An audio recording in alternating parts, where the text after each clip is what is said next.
برادران ملت اسلامیہ، السلام علیکم ورحمۃ اللہ وبرکاتہ۔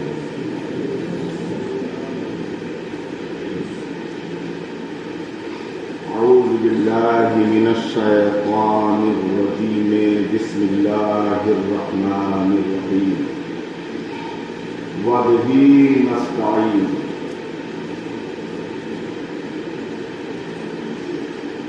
نہ میں الفاظ کا ماہر،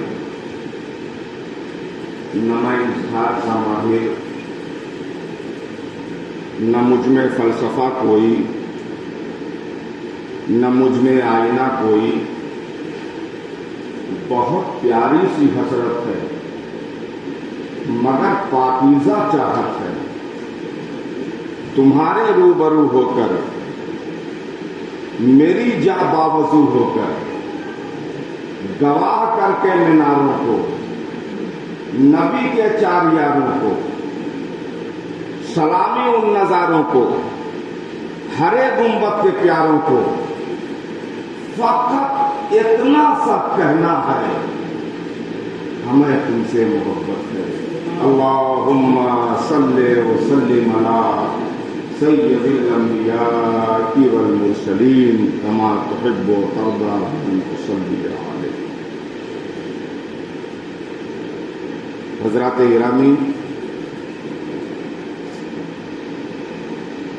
ربیع الاول شریف کا مہینہ ہم سے رخصت ہوا۔ ادھر تقریباً 1.5 مہینے سے میری حاضری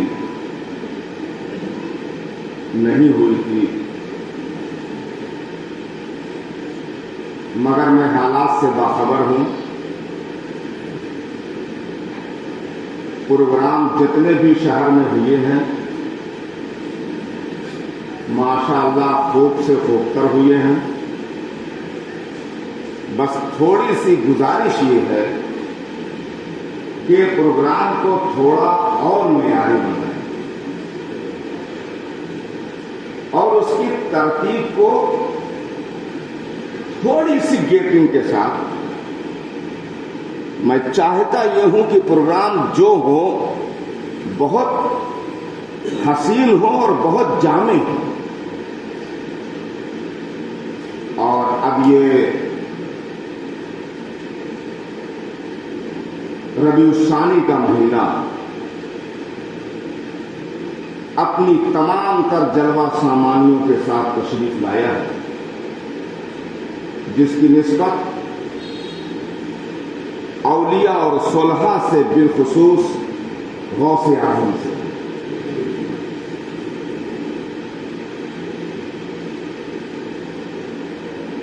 غوث اعظم ایک ایسی قدسی صفت شخصیت کا نام ہے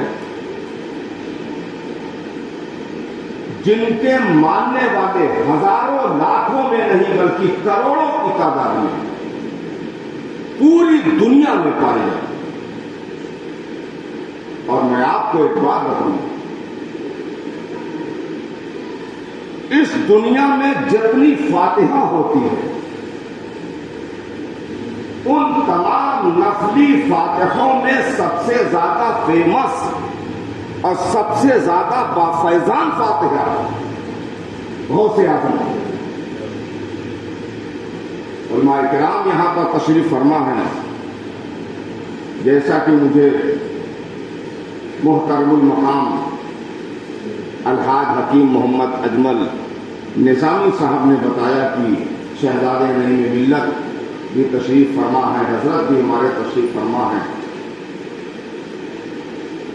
جتنی دنیا میں فاتحہ ہوتی ہے سب سے زیادہ فیمس اور سب سے زیادہ کی جانے والی فاتحہ غوث اعظم کی۔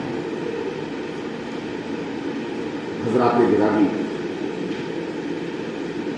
تو اب یہ ماہ مبارک آیا ہے، اب ہر جگہ دیکھیے غوث الورا کا فیضان، ان کی باتیں، ان کے چرچے، ان کی دیکھ، ان کی نیاز، ان کے جلسے، ان کی کرامات، ان کی استقامات۔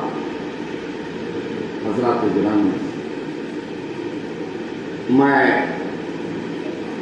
فی الحال صرف 2 باتیں آپ سے عرض کروں گا۔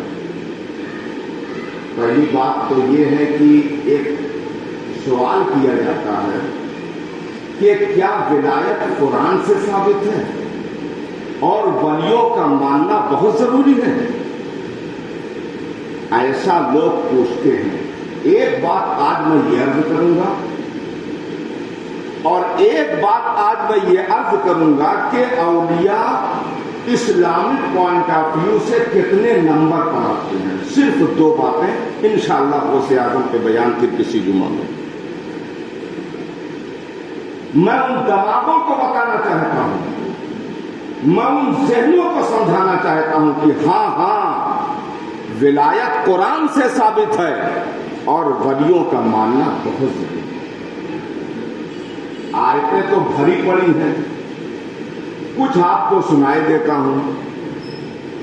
سورہ آل عمران پڑھیں، کلما زکریا علیہ المحراب وجد عندہا رزقا۔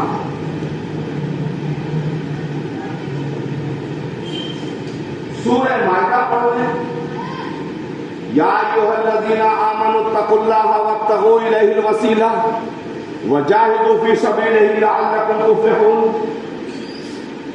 سورہ انفال پڑھیں، ان اولیاء الا المتقون ولکن اکثرهم لا یعلمون۔ اگر میں ترجمہ کروں گا تو تھوڑا سا ٹائم لگے گا، اسی لیے میں بار بار کہتا ہوں کہ ہاں ولایت قرآن سے ثابت ہے اور ولیوں کا ماننا بہت ضروری ہے۔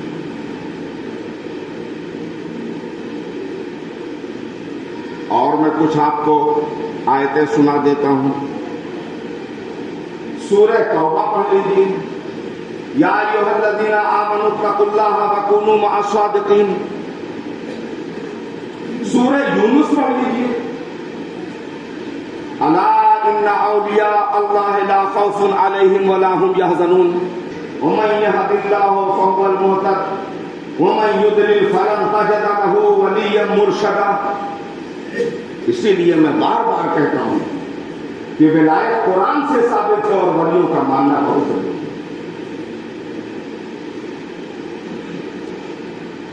سورہ حجرات پڑھ لیجیے، ان اکرمکم عند اللہ اتقاکم۔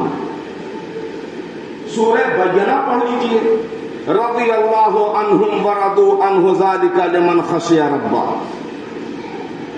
سورہ یونس پڑھ لیجیے، الذین آمنوا وکانوا یتقون۔ ہاں اسی لیے میں بار بار کہتا ہوں کہ ولایت قرآن سے ثابت ہے اور ولیوں کا ماننا بہت ہے۔ حضرات گرامی،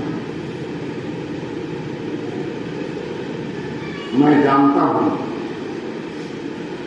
کہ آپ صاحب مطالعہ ہیں، صاحب نظر ہیں، نام ہے اعلیٰ حضرت مرکزی جامع مسجد، تو سامعین بھی ماشاءاللہ ذہانت کے لحاظ سے اعلیٰ ہیں۔ ایک پوائنٹ صرف اور دیتا ہوں کہ یہ ولی آتے کتنے نمبر، تو کسی سے نہ پوچھئے، قرآن ہی سے پوچھ لیجیے۔ قرآن کریم ہے، 5واں پارہ ہے، والمحصنات ہے، سورہ نساء ہے، ارشاد پروردگار ہے، انعم اللہ علیہم من النبیین والصدیقین والشہداء والصالحین۔ 4 جماعتیں ایسی ہیں جن پر اللہ نے انعام کیا۔ کون کون سی جماعت ہے؟ جماعت نبیین ہے، جماعت صدیقین ہے، جماعت شہداء معصومین ہے اور جماعت اولیاء کاملین۔ یہ 4 جماعتیں ایسی ہیں جن پر اللہ نے انعام کیا ہے، اللہ نے اکرام کیا ہے، اللہ نے احسان کیا ہے۔ پہلی جماعت نبیین کی، دوسری صدیقین کی، تیسری شہداء معصومین کی، اور جس پر میں آج گفتگو کر رہا ہوں، جو میرا سبجیکٹ ہے، اولیاء کاملین، یہ کتنے نمبر پہ ہیں؟ 4تھے نمبر۔ جو 4تھے نمبر پر ہیں ان کے بارے میں قرآن کہہ رہا ہے کہ ان کو کوئی خوف نہیں ہے, ان کو کوئی غم نہیں ہے, وہ شان والے ہیں, وہ مرتبے والے ہیں, وہ منصب والے ہیں, ان کے مراتب جلیلہ, ان کے مناصب رفیع, ان کی حیثیت, ان کی اہمیت, ان کی کرامت, ان کی استقامت, ان کا راہ سلوک ہے, ان کا راہ تصوف. حضرات میں کہنا چاہتا ہوں کہ جب چوتھے نمبر پہ جو لوگ ہیں, جب ان کے مرتبے کا یہ عالم ہے تو شہدائے معظمین کے مرتبے کا عالم کیا ہوگا, اور جب شہدائے معظمین کے مرتبے کا یہ عالم ہے تو عادلین کے مرتبے کا عالم کیا ہوگا, جب عادلین کے مرتبے کا یہ عالم ہے تو صدیقین کے مرتبے کا عالم کیا ہوگا, جب صدیقین کے مرتبے کا یہ عالم ہے تو نبیین کے مرتبے کا عالم کیا ہوگا. اب تھوڑی سی سبحان اللہ کے ساتھ ہے, تھوڑی سی زبان کو تنگ کر کے, جب نبیین کے مرتبے کا یہ عالم ہے تو رحمت للعالمین کے مرتبے کا عالم کیا ہوگا, خاتم النبیین کے مرتبے کا عالم کیا ہوگا, طٰہٰ و یاسین کے مرتبے کا عالم. حضرات گرامی, تو ہم لوگ فل اسلام مانتے ہیں, آدھا ادھورا نہیں, فل اسلام. یا ایھا الذین آمنوا ادخلوا فی السلم کافۃ ولا تتبعوا خطوات الشیطان انہ لکم عدو مبین. اے ایمان والو,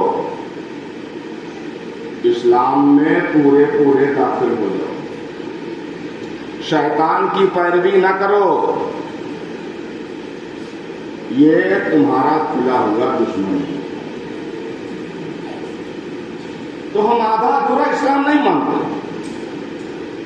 ماشاءاللہ ہم نبیین کو بھی مانتے ہیں, صدیقین کو بھی مانتے ہیں, شہدائے معظمین کو بھی مانتے ہیں, اور اولیاء کاملین کو بھی مانتے ہیں. اور غوث اعظم تو اولیاء کے کمانڈر ان چیف ہیں. غوث اعظم اولیاء کے کرنل ہیں, اولیاء کے سردار ہیں, شہنشاہ ولایت ہیں, مرجع ولایت ہیں, مرکز ولایت ہے. غوث اعظم کی ہستی بہت ہی عظیم الشان.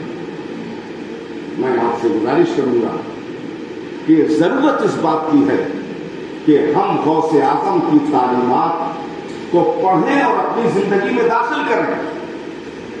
کسی چیز کو کہنے سے صرف نہیں ہوتا, وہ چیز آپ کے اندر نظر آنی چاہیے, آپ کے اخلاق میں نظر آنی چاہیے, آپ کے کردار میں نظر آنی چاہیے, آپ کی زندگی میں نظر آنی چاہیے. جب وہ آپ کی زندگی, آپ کے اخلاق اور کردار میں نظر آئے گی تبھی آپ اوریجنل مسلمان ہیں. اللہ تعالیٰ کی بارگاہ میں دعا ہے کہ رب کریم ہمیں حسن عمل کی توفیق عطا فرمائے, اور اس ماہ مبارک میں ہر سال سے زیادہ خوب بڑھ چڑھ کر غوث اعظم کا جشن اور ان کی نیاز اور ان کے لیے ایصال ثواب اور ان کی محفلیں منعقد کرنے کی توفیق عطا فرمائے. میرے اللہ برائی سے بچانا ہم کو, نیک جو راہ اس راہ پہ چلانا ہم کو, جو ہے راہ غلط سب ترک کر دیں, نیک ہو جائیں. خدا میری دعا ہے سب مسلمان ایک ہو جائیں. پروردگار عالم میرے ان ٹوٹے پھوٹے الفاظوں کو روحوں کی تطہیر, دلوں کی تسکین اور دینی منگوں کی تشریح کا ذریعہ بنائے. وما علینا الا البلاغ.